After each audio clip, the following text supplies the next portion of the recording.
Hi, and welcome to our comprehensive guide on the candidate persona. And we're going to talk about today what it is, how you create one, and how it's going to help you in your recruitment efforts. So we start with what is a candidate persona. Well, I can start with what it's not. It's not just a list of skills and qualifications. That's very much old school recruitment. A candidate persona goes into much more detail. It goes into the demographic, the gender, the age of your ideal candidate, where they are in life. Do they have a family? Do they not have a family in regards to children and those types of things? What are their interests and hobbies? What are their goals and aspirations? What do they want from a job? Are they looking for work-life balance? Are they looking for career potential? Are they looking for stability? So when you've worked out what you're looking for, and then you translate that into what the ideal candidate would look like based on what you're looking for, this is going to allow you to create much more targeted marketing.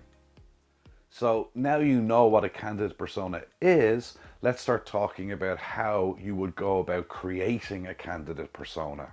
The first step in creating your candidate persona is establishing what your objectives are. Are you looking, for example, to find the perfect candidate? Are you looking to create advertising that resonates with a particular type of person? Are you looking to speed up your recruitment process? But the very first step is establishing what it is you want to do and what your objectives and goals are, and that's your starting point in creating your persona. Then we move on to the research side of things. So you want to research your competitors. What are they doing in the marketplace at the moment? Try and establish what type of candidates they're looking for. Do you want to compete with them, or do you want to look for something different from them? And this is obviously a choice that you have to make. Maybe you want to sit down and interview your hiring managers, see what they have to say about what they're looking for in an ideal candidate. What type of traits, what type of personalities do they feel would make great candidates? The next step then would be to set up interviews with what I would call your superstars. So your existing staff that really tick all the boxes and meet all the criteria. Find out what their personal interests are, what they like to do, what their strong soft skills are, what is it that they like about working with you as an employer, and what's the reason they stay working with you as an employer. So find out as much as you can about what this ideal candidate looks like. So what you're competing with in the sense of your competitors, what your hiring managers feel like they're looking for in the ideal candidate, and then the most powerful tool, you already have ideal candidates working for you. Find out as much as you possibly can about them. You'll start seeing common traits, like, for example, they all sit inside the same age profile, or they all seem to have similar interests and hobbies, or they all seem to have very similar strong soft skills. And by seeing all these similarities, you can now start incorporating these aspects into your candidate persona. Now that you've collected all this data from your hiring managers, from competitor analysis, and from your existing employees, you need to do a deep dive and analyze all this information. And like I'd mentioned previously, start looking for all the crossovers and similarities between what your hiring managers are looking for, what you're competing with your competitors, and what your superstars look like.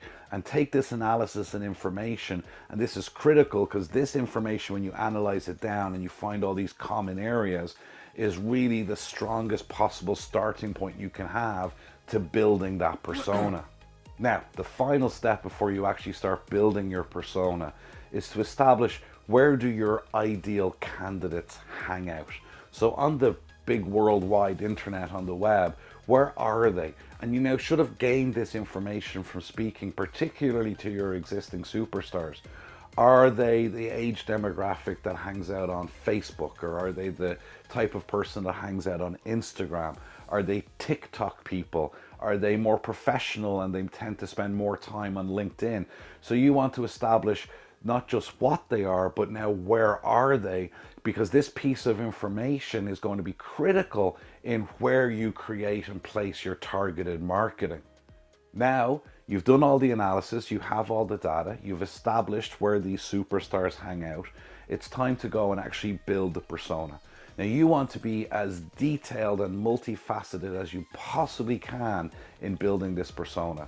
So we can start with, for example, the demographics, the age profile of your perfect candidate. You might find, for example, from interviewing your existing employees, it's mid-20s to mid-40s. So when you're creating your targeted campaigns, you've got an age profile that you want to target. You want to establish what their interests are. Again, when you're building targeted campaigns on areas like Facebook, you're able to target people based on their specific interests. You want to establish the specific qualifications and requirements that they need to have in able to take up employment with you in a specific position. And now you also want to put a big, strong emphasis on the type of soft skills that you'd be looking for someone to have to fit into this ideal perfect candidate persona profile. Now, like I said, you can keep on going and going and going with this, and at the end of the video we'll give an example of a candidate persona. But the more information you have, the more multifaceted it is, the more targeted you'll be able to be in finding those ideal people once you start your marketing campaigns. Now that you've built your persona, something you need to understand, okay? A certain age demographic, for example, now lives on Facebook, because when they first started on the social media side of things, Facebook was the biggest thing. You move down a few generations and now that group hangs out on Instagram. Move down a few more, those people are on TikTok. So the world of marketing, particularly digital marketing, is ever evolving. So one of the things you need to do with your persona is make sure it is also continuously evolving. Make sure you're continuing to do research, continuing to find out more information, continuing to analyze that information, and then continuing to perfect that ideal candidate persona. So you want to work on a principle that my candidate persona is always changing, and I want to make sure that I'm aware of what those changes are. Now, you've hopefully got to realize that this ideal candidate persona, the information you gain from it makes you so powerful when it comes to targeting those right, correct people, and also the message you're targeting them with. So you're basically sending out the right message to the right person in the right place by all the information you've gained in building the persona. Now, I'm just going to run through a sample persona now. I'm going to share my screen with you, and we'll just run through a sample persona just so you can see what it looks like, the finished product, so to speak. Now, don't forget, like I said earlier, it's actually never a finished product, but this is a persona that we're going to start targeting. So I'll just share my screen with you now. And basically, I'm going to walk you through a candidate persona for a home care company who is looking to hire healthcare assistants. They've done a whole bunch of research, which I'll talk you through as I go through how we would have developed this. And the one thing I'd like to highlight, like I mentioned earlier, this is an ever-evolving document. So this is the starting point, but this is going to continue to grow, get bigger and bigger, and have more and more valuable information in it as time goes on. So from their research, as looking at their existing staff and their existing superstars, one of the things they realized is the majority of them fell in the age category of mid-20s to early 40s. So that was the first thing they established. So that's the first thing we're going to give them. We've given this persona the name Caregiver Passive Sophie, and I'll explain the passive piece in a second. So mid-20s to early 40s. Another thing they realized from speaking to their existing staff is most of their superstars were established in the community with a young family of school-going age, which made sense when one of the key things this company offers is work-life balance and flexibility with schedules. So a lot of the healthcare assistants would be looking for something that would give them that flexibility to have that work-life balance with a young family. Their educational requirements for the position are an NVQ level 2 to 5 in health and social care. And then the career path, that they'd seen from most of their superstars, were diverse healthcare roles, worked in hospitals, worked in nursing homes, but a very obvious shift towards home care. So these are the things that they learned from speaking to their existing superstars. They also realized the skills: empathy, effective communication, adaptability, patient care, and time management. Now, these were two things. First of all, these were skills that they would have been looking for anyway, some of them. And other ones are skills that they saw their key superstars having that they might not have been looking for in the actual interviews. Another key thing they noticed was in regards to location. Most of their staff fell into the category of local residents within the community they were providing care in and had very strong community ties. So this was something else that they learned from their existing staff. Now, experience is what they're looking for, varied in caregiving and healthcare environments. So they're looking for people who do have experience in various different areas and different healthcare settings. Salary expectations were competitive, valuing flexibility for family life. So they realized that the number one thing that their staff were looking for was valuing flexibility for family life and not necessarily the money. But obviously the money comes into the decision making process, so they are looking for competitive salaries. Personality traits then: caring, dependable, being very important, as in they're going to show up when they're supposed to at the right place at the right time. Community focused, so they genuinely feel like they want to make a difference in their community, and striving for work-life balance and harmony. Okay, their motivations and challenges: they're motivated by the community impact, seeking flexible work, and they have faced challenges with rigid schedules in the past. And this kind of explained then why they were diverging into the home care setting from the hospitals and the nursing homes and the different areas they might have worked in, because the home care setting has that opportunity to offer those flexible working hours. Behaviors: they're active on social media, particularly Facebook and Instagram. They prefer personal and community connections over traditional job boards. Okay, and then companies' appeal and drawbacks: they're drawn to flexible work arrangements and community involvement. They're mindful of the emotional aspects of home care. Her number one focus is work-life balance and having time for her children. Okay, so these are all the things that we've got down on paper as, we'll call them, the beginning, the very first draft of caregiver Passive Sophie. Now, why do we call her Passive Sophie?